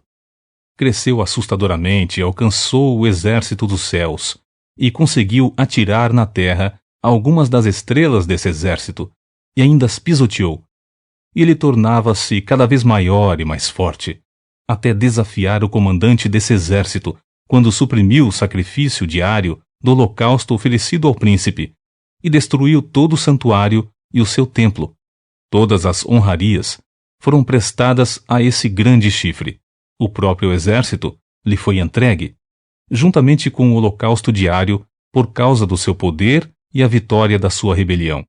O chifre tinha sucesso em tudo o que empreendia, e a verdade e o direito foram lançados por terra. Então, ocorreu que ouvi um Kadosh, ser angelical, que indagava a outro santo: até quando durarão os acontecimentos anunciados por esta visão? Até quando estará suspensa a verdadeira cerimônia do sacrifício diário e a rebelião abominável e devastadora prevalecerá? Até quando o templo ficará danificado? O exército do céu deverá se submeter ao poder do chifre, e ambos serão pisoteados. Então ouvi a resposta: todos esses eventos passarão em 2.300 tardes e manhãs, e então o Kodesh, santuário, será reconsagrado. Gabriel revela a visão a Daniel. Enquanto eu, Daniel, contemplava atentamente a visão que me fora dada e procurava compreendê-la, diante de mim surgiu alguém semelhante a um guerreiro, e ouvi a voz de um ser humano que vinha da direção do rio Ulai, e bradou: Gabriel, revelai a este homem o significado da visão. Assim que ele se aproximou de onde eu estava, fiquei apavorado e caí prostrado, com o rosto rente ao chão. Mas ele me acudiu e explicou-me: entendei, ó filho do homem, eis que esta visão se refere aos tempos do fim. Enquanto ele falava comigo, eu, com o rosto em terra, fiquei acordado e em êxtase. Então, ele tocou em mim e me ergueu. E em seguida me disse: eu te revelarei o que acontecerá nos últimos tempos da ira, porquanto todos esses acontecimentos pertencem ao tempo determinado do fim. Sendo assim, os 2 longos chifres que viste crescerem na fronte do carneiro representam os reis da Média e da Pérsia, mas o bode peludo significa o rei da Grécia, e o grande chifre, que lhe nasceu entre os olhos, é o primeiro rei. Os 4 chifres que se levantaram no lugar do que foi quebrado referem-se aos 4 reinos que brotarão da mesma nação, mas não com o mesmo poder dele. Então, no final do império deles, quando a rebelião dos ímpios tiver chegado ao seu extremo, um rei de semblante violento e cruel, mestre em astúcias e capaz de discernir enigmas e mistérios, se levantará. Ele se tornará muito poderoso, todavia sua majestade não virá de si mesmo. Destruirá terrivelmente, sem a menor piedade, e terá êxito em todas as suas pelejas. Derrotará homens poderosos e exterminará o povo santo. Obstinado pelo sucesso, ele enganará muitos, e de todas as formas. Com extrema arrogância, se sentirá o maior de todos os homens. Destruirá uma multidão de pessoas que nele confiaram para viver em paz, e ousará se insurgir contra o príncipe dos príncipes. Contudo, ele será derrotado, mas sem a intervenção de mão humana. E, finalmente, quanto à visão das tardes e das manhãs que te foi comunicada, eis que é de fato verdadeira. Tu, porém, sela a visão, guarda segredo por ora, porquanto tudo isso se refere ao futuro distante. Capítulo 9. Daniel intercede por seu povo. No primeiro ano de Dario, filho de Ahasverosh, Assuero em hebraico, Xerxes em persa, na linhagem dos Medos, foi constituído o rei sobre todo o povo caldeu babilônio. No primeiro ano do seu governo real, eu, Daniel, compreendi mediante a leitura atenta das Sagradas Escrituras, de acordo com a palavra de Javé, o Senhor, concedida ao profeta Jeremias, que a desolação de Jerusalém iria durar 70 anos. Então voltei meu rosto ao eterno Elohim, a fim de buscá-lo mediante orações e súplicas em jejum, vestido de luto, em panos de saco e coberto de cinza. E orei a Javé, meu Deus, e expressei a seguinte confissão: Ó Adonai, Deus grande e temível, que mantens a tua aliança de favor e misericórdia para com todas as pessoas que te amam e obedecem aos teus mandamentos. Nós pecamos e temos praticado toda a espécie de malignidades, agindo com impiedade e rebeldia, apartando-nos dos teus princípios e das tuas leis. Não temos dado ouvidos aos teus servos, os profetas, que pregaram em teu santo nome aos nossos reis, aos nossos governantes e líderes, bem como aos nossos pais e antepassados, e a todo o teu povo. Ó Adonai, Senhor, tu és justo, e hoje nos sentimos humilhados e envergonhados. Sim, nós, o povo de Judá, de Jerusalém e de todo Israel, tanto os que estão perto como os que estão distantes, em todas as terras pelas quais nos espalhaste por causa de nossa infidelidade para contigo. Ó Elohim, nosso Deus, aos nossos reis, aos nossos príncipes e aos nossos antepassados pertence toda a vergonha, porquanto temos Xantã, errado e pecado contra ti. Mas a Elohim, nosso Deus, pertencem a misericórdia e o perdão, apesar de termos sido tão rebeldes contra ele. Não te demos ouvidos, ó nosso Javé Elohim, Deus eterno e soberano. Tampouco prestamos reverência e obediência às leis que nos deste por intermédio dos teus servos, os profetas. Portanto, todo Israel transgrediu a tua Torá, lei, desviando-se para não obedecer à tua voz. Por isso a maldição, o juramento que está escrito na Torá, lei de Moisés, servo de Elohim, nosso Deus, se derramou sobre nós, porque erramos e pecamos contra ele. Cumpriste assim a tua palavra pregada em advertência contra nós e contra nossos líderes e governantes, trazendo-nos a todos a mais ampla e profunda desgraça, porquanto nunca se fez debaixo de todo o céu o que se tem feito a Jerusalém.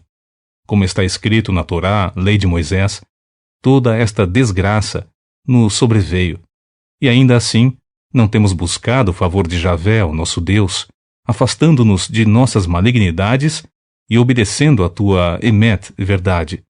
Por isso, Javé preparou este castigo e zelou para que caísse na hora apropriada sobre todos nós, pois Elohim, nosso eterno Deus, é justo em tudo o que pensa e realiza, e nós, de fato, não temos obedecido a sua cole, voz.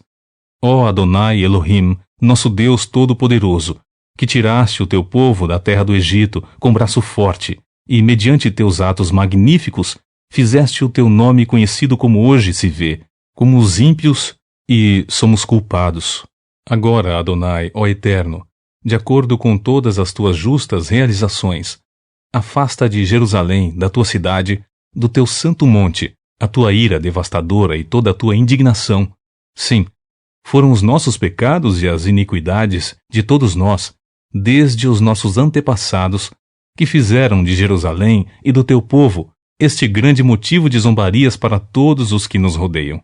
Contudo, ó Elohim, nosso Deus, ouve agora a oração e as súplicas do teu servo, e faz resplandecer o teu rosto com o brilho do teu favor e misericórdia sobre o teu Mikedash, templo, destruído e abandonado por Mar-An, amor de ti. Inclina, pois, os teus ouvidos, ó Elohim, meu Deus, e ouve este apelo, abre os teus olhos e observa a completa ruína da cidade que leva ao teu nome, porquanto não lançamos nossos rogos diante da tua face, acreditando de alguma maneira em nossos atos de justiça, mas confiados em teu imenso favor e misericórdia. Sendo assim, ó Adonai, ouve, ó Eterno, perdoa. Ó Senhor, vê e age. Por amor de ti, meu Deus, atende-nos sem tardar, pois a tua cidade e o teu povo levam o teu nome. A profecia das 70 semanas. Falava eu ainda em oração e súplicas, confessando o meu pecado e o pecado do meu povo de Israel, colocando minhas petições diante de Javé, o meu Deus, em favor do monte santo de Elohim. Enquanto eu ainda falava com Deus em oração, Gabriel, o homem que eu tinha observado durante a minha visão anterior, veio voando rapidamente para onde eu estava, bem na hora do sacrifício vespertino. Então ele me orientou dizendo: Daniel, eis que vim para transmitir-lhe percepção, sabedoria e conhecimento. Assim que iniciaste as tuas orações e o teu clamor, houve uma resposta e a ordem para que eu a viesse entregá-la a ti pessoalmente, pois tu és muito amado. Portanto, agora presta atenção na palavra que te declaro, a fim de que possas compreender a visão que tiveste. 70 semanas estão determinadas para o teu povo e a tua santa cidade, a fim de fazer cessar toda a transgressão, dar fim à prática do pecado, expiar a iniquidade e as culpas, implantar a justiça eterna, cumprir a visão e a profecia, e ungir o Kodesh, o lugar santíssimo, reconsagrando o templo. Assim, sabe e entende isto. Desde quando partir o decreto real para restaurar e para reedificar Jerusalém, até que o Mashiach ungido, o líder escolhido por Deus, venha, transcorrerão um tempo de 7 Shabuar, semanas, e 62 semanas. Então, a cidade será reconstruída com ruas, praças, muros e trincheiras, mas em tempos árduos e hostis. Decorridas as 62 semanas, o ungido passará pela morte e, portanto, será tirado da cidade. A cidade e o Santo dos Santos serão destruídos pelo povo do governante que virá. O fim chegará como uma inundação. Guerras continuarão até o último dia. Assolações de todo tipo já foram determinadas.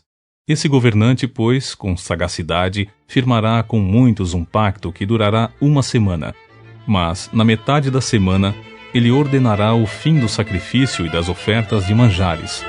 E, em uma das principais alas do templo, será colocado o sacrilégio terrível, a grande abominação, até a consumação, o fim que já está decretado para alcançar e exterminar o assolador. Capítulo 10. Visão profética à beira do rio Tigre. No 3º ano de Ciro, imperador persa, Daniel, também conhecido por Beltesazar em aramaico, recebeu uma revelação divina. A profecia era verdadeira e falava de tempos hostis e guerras. Na visão que teve, ele compreendeu bem a mensagem que segue. Eis que naqueles dias eu, Daniel, estava chorando por 3 semanas inteiras. Não comi nada que me parecesse agradável. Nem carne nem vinho entraram na minha boca. Nem me ungi com óleo até que se cumpriram as 3 semanas completas. No dia 24 do 1º mês, eu me encontrava em pé junto à margem de um grande e rápido rio, Kidekel, Tigre. Olhei para cima, e diante de mim estava um homem vestido de linho, com um cinto de ouro puríssimo na cintura. Seu corpo brilhava como berilo e outras pedras preciosas, o rosto iluminado como relâmpago, os olhos como tochas acesas, os braços e as pernas reluziam como bronze polido, e sua voz soava forte e grave como o barulho das multidões. Só eu, Daniel, contemplei aquela visão.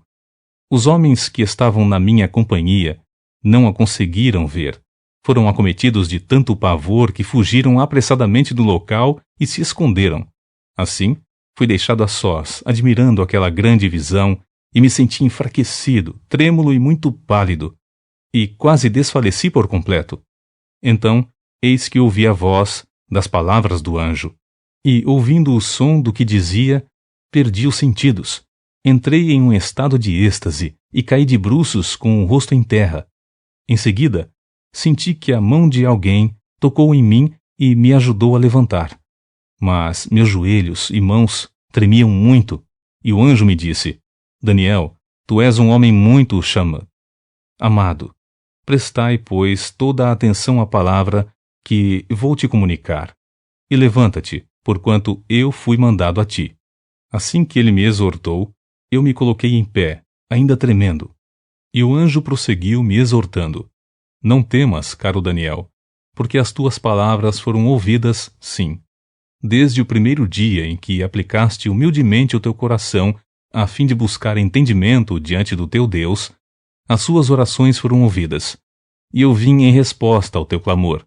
Mas o príncipe do reino da Pérsia me resistiu durante 21 dias. Então Miguel, um dos príncipes supremos, veio me ajudar a vencer o inimigo, porquanto não pude mais continuar ali com os reis da Pérsia. Assim, estou aqui agora para explicar-te o que acontecerá ao seu povo nos tempos futuros, pois a visão que tiveste se refere a dias ainda muito distantes. Quando ele me disse isso, prostrei-me rosto em terra e fiquei mudo. Então, alguém parecido com um ser humano tocou meus lábios, e eu abri a boca e comecei a falar. Eu disse àquele que estava em pé diante de mim: Ó Senhor, estou aflito demais em virtude de tudo quanto vi acontecer. Estou a ponto de perder os sentidos por causa da visão que tive. Como posso eu, teu servo, conversar contigo, ó meu Senhor? Minhas forças se desvaneceram e mal consigo respirar. O ser que se assemelhava a um homem tocou em mim outra vez, e imediatamente me senti fortalecido. Então, ele me dirigiu a palavra: Não temas. Deus te ama, ó filho do homem. Paz seja contigo. Sê forte e tem bom ânimo. E quando ele falou comigo, recobrei as forças e respondi: Ó meu Senhor, fala comigo, porquanto tu já me fortaleceste e me sinto bem. Ao que ele acrescentou: Sabes por que eu vim a ti? Contudo, agora terei que retornar para seguir pelejando contra o príncipe da Pérsia. Todavia, logo que eu sair, o príncipe da Grécia virá. Antes, porém, eu te declararei o que está escrito no livro da verdade. E nessa batalha ninguém me ajuda contra eles, senão Miguel, o príncipe celeste de Israel. Capítulo 11. O futuro dos reis do sul e do norte. Sendo que, no primeiro ano de Dario, rei dos Medos, levantei-me para encorajá-lo e cooperar com ele. Agora, pois, passarei a declarar-te claramente toda a verdade. Eis que ainda se levantarão outros 3 reis na Pérsia, e o quarto será muito mais rico do que todos os anteriores. Depois de conquistar o poder mediante suas posses e riquezas, instigará todos contra o reino da Grécia. Então aparecerá um rei guerreiro que governará com grande poder e realizará todas as suas próprias vontades. Entretanto, um pouco mais tarde, no auge do seu poder, eis que seu reino será desfeito e será dividido para os 4 cantos do céu, mas nada será entregue aos seus descendentes, e o império não será poderoso como antes, porquanto será um reino desarraigado e repartido entre outros. O rei do sul será forte, como também um dos seus príncipes, e este será ainda mais forte do que ele, e reinará, e o seu domínio será muito grande. Depois de alguns anos, eles se tornarão aliados. A filha do rei do sul, Egito, firmará um pacto com o rei do norte, Síria, mas ela não manterá o seu poder, nem ele conservará o dele. Naquela época, ela será entregue à morte, com sua escolta real, e na companhia do seu pai e com aquele que a apoiou. Contudo, alguém da linhagem dela se levantará em seu lugar e comandará o exército. Ele atacará a fortaleza do rei do norte, pelejará contra as forças do rei e conseguirá vencer. Ele se apossará dos ídolos e divindades deles, com suas imagens de fundição, com seus vasos preciosos de prata e ouro, e levará tudo para o Egito. E, por alguns anos, ele deixará o reino do norte viver em paz. Então, o rei do norte atacará as fortalezas do rei do sul, mas se verá obrigado a voltar para a sua própria terra. Mas seus filhos intervirão e conseguirão ajuntar um grande exército, o qual avançará com poder e violência, arrasando tudo por onde passar. E, depois disso, retornando, levará os combates até a fortaleza do rei do sul. Diante disso, o rei do sul marchará enfurecido a fim de vingar-se do rei do norte, que lhe resistirá com um grande exército, mas apesar disso, será derrotado. Quando o exército do norte for aniquilado, o rei do sul se encherá de orgulho e soberba e matará milhares, mas toda a sua vitória durará por um tempo muito curto, porquanto o rei do norte conseguirá reunir outro exército, ainda maior que o primeiro, e depois de alguns anos, ele atacará novamente com um exército mais numeroso e melhor equipado. Naqueles dias, muitos se revoltarão contra o rei do sul, e os homens violentos do teu próprio povo se rebelarão, dando cumprimento à visão como profetizada, mas não serão bem-sucedidos e cairão. Em seguida o rei do norte virá, levantará morros de ataque, isto é, rampas militares de cerco, e conquistará uma cidade fortificada. As forças do sul serão incapazes de resistir. Mesmo as suas melhores tropas não terão forças para vencê-lo. O agressor fará o que bem entender, e não haverá quem possa enfrentá-lo. Ele se estabelecerá na terra magnífica e terá capacidade para destruí-la completamente. Ele virá com o poder de todo o seu império e firmará um pacto com o rei do sul. Ele dará uma de suas filhas em casamento com o objetivo de destruir o reino. No entanto, seu plano não terá êxito, nem lhe proporcionará qualquer vantagem. Passados esses acontecimentos, dirigirá sua atenção para as ilhas, invadirá e tomará muitas delas, mas um príncipe colocará um ponto final à sua arrogância e ainda lhe retribuirá com grande soberba. Então, ele voltará a atenção para as fortalezas da sua própria terra, mas tropeçará e cairá, para nunca mais se erguer, nem ser encontrado. Seu sucessor mandará um cobrador de impostos a fim de manter o esplendor real. Entretanto, em poucos anos, ele será destruído, sem que seja necessário qualquer ato de luta ou violência. Depois, este será sucedido por um homem odioso e cruel, o qual não recebeu a honra da majestade. Ele invadirá o reino quando o povo estiver se sentindo em paz e seguro, e tomará o governo geral mediante intrigas e negociatas. Então, um exército arrasador será todo exterminado diante dos olhos desse homem desprezível. E este será destruído juntamente com o príncipe do pacto estabelecido. Depois desse acordo firmado, ele agirá traiçoeiramente, e com apenas um pequeno grupo de homens, conseguirá chegar ao poder. Atacará também as regiões mais férteis da província, quando estas estiverem vivendo em paz e tranquilidade. Ele as invadirá e fará o que seus pais, e nem mesmo seus antepassados, jamais fizeram. Distribuirá despojos, saques e riquezas sequestradas entre todos os seus seguidores. Ele tramará muitos planos contra grandes fortalezas, mas somente por algum tempo. Reunirá poder e coragem a um grande exército e investirá contra o rei do sul. E este guerreará mobilizando um exército numeroso e fortemente armado, todavia não será capaz de resistir aos muitos ardis e golpes tramados contra ele. Até mesmo os que se alimentarem de sua comida tentarão destruí-lo. Seu exército será exterminado por uma arrasadora invasão, e um número enorme de guerreiros tombarão em combate. Também estes dois reis terão o coração totalmente dedicado ao mal.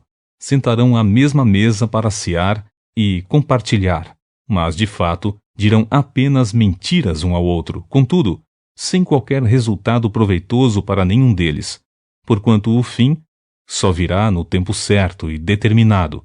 Então, o rei do norte retornará para suas terras com grande riqueza, mas com seu coração rebelde à Santa Aliança.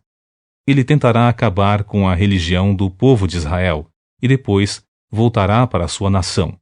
No tempo determinado, ele cercará e tentará invadir outra vez o sul, mas, desta vez, não terá o mesmo sucesso da primeira grande invasão, porque navios de Quitim, das regiões da costa ocidental, virão e se oporão a ele, e diante dessa resistência, ele ficará consternado e insultado.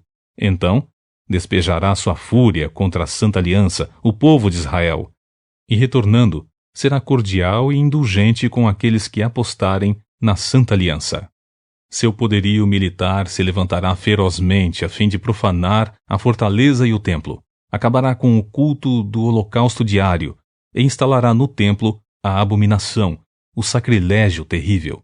Com mentiras e lisonjas, corromperá todos aqueles que tiverem abandonado a aliança, mas o povo que, em verdade, conhece Elohim, o seu Deus, resistirá com firmeza e coragem. Entretanto, aqueles que são sábios entre o povo pregarão e ensinarão a muitos, mas por certo tempo essa atitude os levará a passar pelo fio da espada e também terem seus corpos cremados. Outros tantos serão saqueados e lançados em prisões. Alguns desses resistentes serão feridos e receberão um pequeno socorro. Contudo, muitos dos que oferecerem ajuda ou se reunirem à resistência não agirão com sinceridade. Ora, chegará a época em que alguns sábios tropeçarão para que sejam devidamente refinados, purificados e alvejados, até o final dos tempos, porquanto isso só acontecerá em dias muito à frente, no futuro determinado. A época do terrível e arrogante rei. Este rei fará o que bem lhe aprouver. Ele se exaltará e se ensoberbecerá em relação a toda a divindade e seres celestiais. Ele terá êxito em todos os seus intentos, até que o tempo da indignação se complete, pois tudo quanto foi determinado ocorrerá. Este rei não terá mínima consideração, nem mesmo pelos deuses dos seus antepassados, nem pela divindade preferida das mulheres, nem por Deus algum, mas se exaltará e se engrandecerá acima de tudo e de todos. Contudo, fará reverência ao Deus protetor das fortalezas e honrará com ouro e prata, com pedras preciosas e inúmeros presentes de alto valor. Atacará as fortalezas mais poderosas com a ajuda de uma divindade estrangeira e multiplicará o sucesso e a glória de todos quantos lhe prestarem lealdade e devoção. Ele os tornará líderes e governantes de muitos e dividirá a terra, mas a preço de recompensa. Nos dias do fim, o rei do sul voltará a enfrentá-lo em grande combate, e o rei do norte o atacará com a violência de um enorme furacão, com carros e cavaleiros de guerra, e mediante poderosa esquadra naval.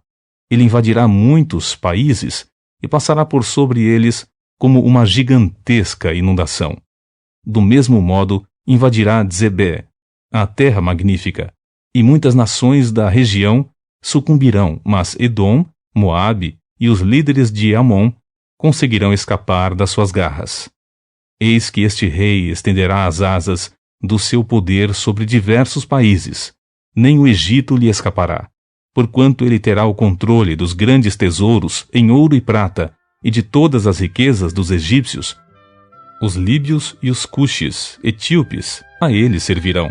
Contudo, notícias procedentes do leste e do norte o assustarão, deixando-o muito preocupado. Então ele decidirá sair para destruir e exterminar muita gente. Este rei armará suas tendas reais entre o grande mar Mediterrâneo e o glorioso Monte Santo. Entretanto, ele encontrará o seu fim, e não haverá nada nem ninguém que possa socorrê-lo. Capítulo 12. O final dos tempos. Naquela época, Miguel, o grande príncipe que protege o povo de Deus, se erguerá em benefício dos filhos do teu povo, e haverá um período de tribulação, opressão e aflição como nunca houve desde o início das nações até então. Contudo, naquela época o teu povo, toda pessoa cujo nome está escrito no Sefer, livro, será liberto. multidões e multidões que dormem no pó da terra acordarão, uns para a vida eterna, outros para a vergonha, humilhação e para o desprezo eterno. Os que têm o entendimento e são sábios resplandecerão com o fulgor do firmamento, e todos quantos se dedicam a conduzir muitas pessoas à verdade e à prática da justiça serão como as estrelas. Brilharão para sempre, por toda a eternidade. Porém tu, ó querido Daniel, tranca em segredo, mediante um selo, as palavras do livro, até o tempo próprio do fim. Muitos farão de tudo e correrão de uma parte a outra em busca do maior saber, e o conhecimento se multiplicará muitas e muitas vezes. Então eu, Daniel, olhei e eis que estavam em pé diante de mim outros 2 anjos, um na margem de cá do rápido rio Quidequel, Tigre, e outro da margem de lá. Então, um deles falou ao homem vestido de linho, que estava rio acima: quanto tempo passará antes que se cumpram todos estes eventos extraordinários? O homem vestido de linho, que estava acima das águas do rio, levantou ao céu a mão direita e a mão esquerda, e eu o ouvi jurar por aquele que vive para sempre, e acrescentou: haverá, pois, um tempo, tempos e metade de um tempo, quando a fragmentação do poder que está nas mãos do povo sagrado for completada, como está determinado, então, em seguida, tudo se cumprirá e estará terminado. Eu ouvi claramente, mas não consegui compreender todo o significado da profecia, por isso indaguei: ó Senhor meu, mas qual será o resultado final de todos estes acontecimentos? E ele replicou, orientando-me: segui o teu caminho, ó Daniel, porquanto estas palavras e sua significação estão lacradas e seladas até os apropriados tempos do fim. Muitos serão colocados à prova, e assim serão joeirados, purificados e aperfeiçoados. No entanto, os malignos continuarão praticando impiedades. Nenhum dos ímpios dará ouvidos a estas palavras, tampouco buscarão entendimento, mas os sábios e prudentes, sim, estes entenderão. Concluindo, depois de abolido o culto contínuo que, mediante a apresentação do holocausto diário e a abominação assoladora, o terrível sacrilégio for estabelecido no templo, transcorrerão ainda 1290 dias. Bem-aventurado que aguarda e chega aos 1335 dias. Tu, porém, vai-te em paz e segui o teu caminho até o fim. Eis que descansarás. E então, no final do Ion dos tempos, te levantarás para receber a tua herança perpétua.